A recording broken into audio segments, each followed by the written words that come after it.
Hi folks, thank you for checking out my video. Today I'm going to do a walkthrough on how to unclog your sink and make it drain again. Please stay tuned and I will walk you through the whole process. As you can see here, my sink is draining very slowly. There is a blockage in the plumbing system. It should be an easy fix. You do not need a plumber to do this job. Anybody can do this job.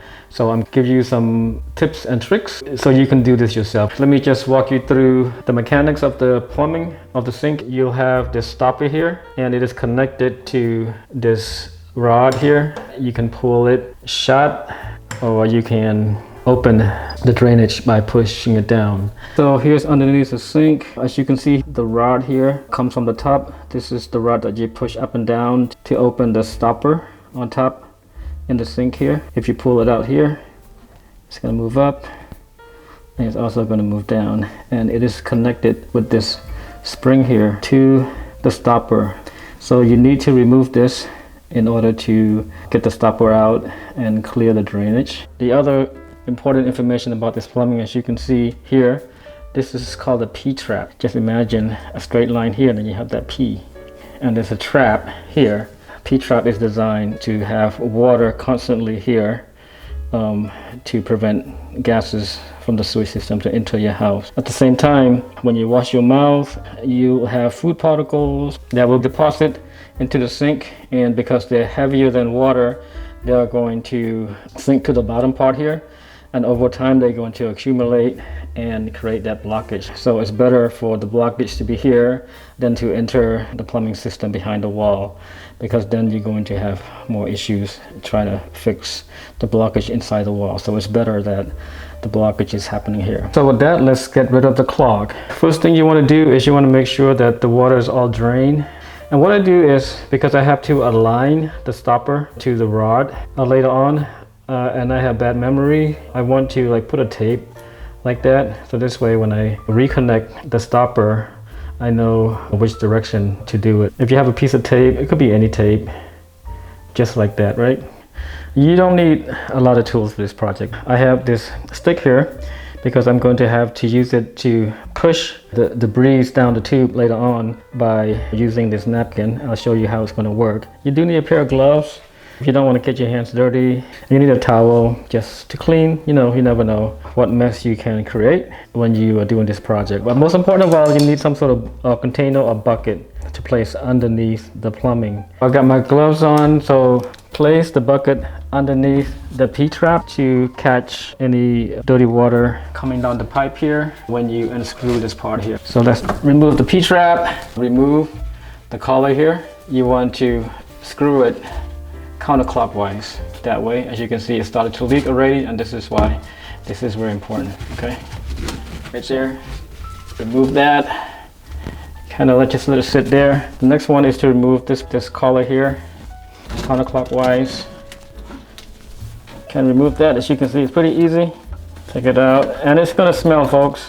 This thing has been accumulating over more than 5 years. Okay, so there's gonna be a lot of gooey stuff underneath there. Just slowly allow the water to.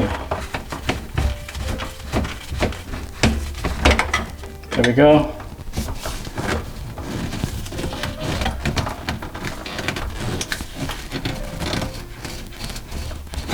Oh, sorry. As you can see, the water here, it's full.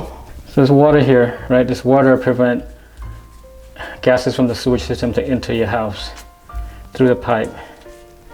All right. So just drain it. You can see a lot of stuff there accumulating at the bottom. So you want to clean the pipe here. If you have a backyard, you can spray water into it and get it out, or you can try to use some other materials to kind of clean it and shove it out. As you can see, there's a lot of built up here. So this is where the blockage is mostly because of the stopper. So the next phase is to disconnect the stopper. It's easy, counterclockwise, and just remove that collar and then just pull it off. As you can see, it's pretty dirty. You can clean it off. Just use a napkin to clean it off. There we go. So now you pull this thing out. Look how nasty this thing is. I'm going to take it outside to clean it. Before I push the blockage down, I propped up the bucket here to make it a little bit closer to here, because once all these things come down, you don't want it to splash and cause a big mess. So the closer it is, the better it is. So with that, we're going to go up and push these materials down. Get a bunch of napkins or newspaper or whatever fabric that you have, and you want to kind of shove it down like that.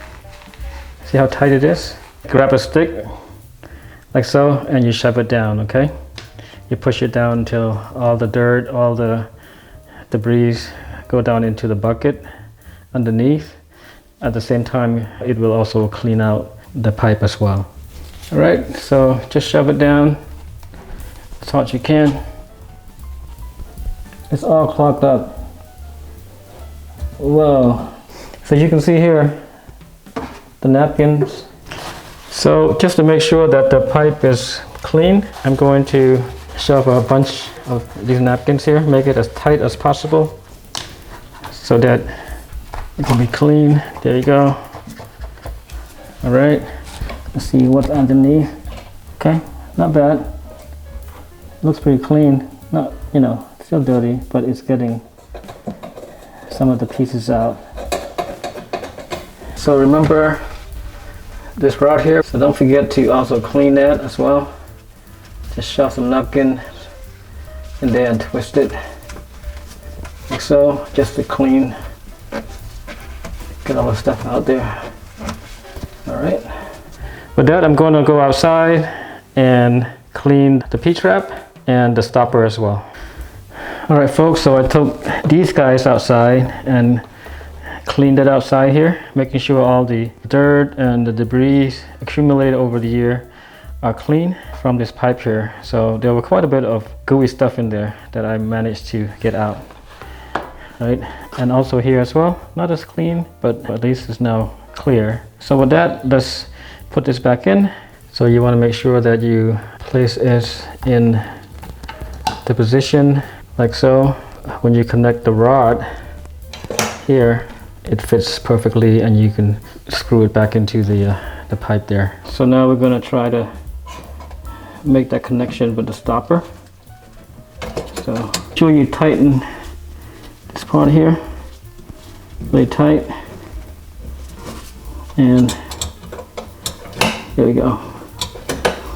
That should be fine. If I connect the rod, it takes a little bit of maneuvering back and forth here at the bottom. Let's see if I pull this out, I push it in, look. Okay, it's connecting. All right, next, plug this in to the top part here. You want to make sure you position this here to align with the tube here as you wiggle up and down like so. Make a connection on the top. There we go, it's tight. Tightening the bottom part here. There we go. This is very important because this one keep this whole thing up. Sometimes the part up here is loose, but you can also tighten it up as well. And look, we are done. Let's test this baby out. Turn on the water. Take these out. Oh my God, as you can hear the water flowing. Nice, I love that sound. That sound of the water flowing. And then let's see if there's any leakage underneath. Nope. No leakage. I can hear the water just going through. And it's not, the drain is perfect. Cool. All right, folks, so that was another successful project. As you can see, it's really easy to do. You can fix it yourself. You don't need to call a plumber. It will save you money and time. In addition, if you're like me, you get a great deal of satisfaction doing it yourself. With that, I hope it was helpful, and I hope to see you again soon.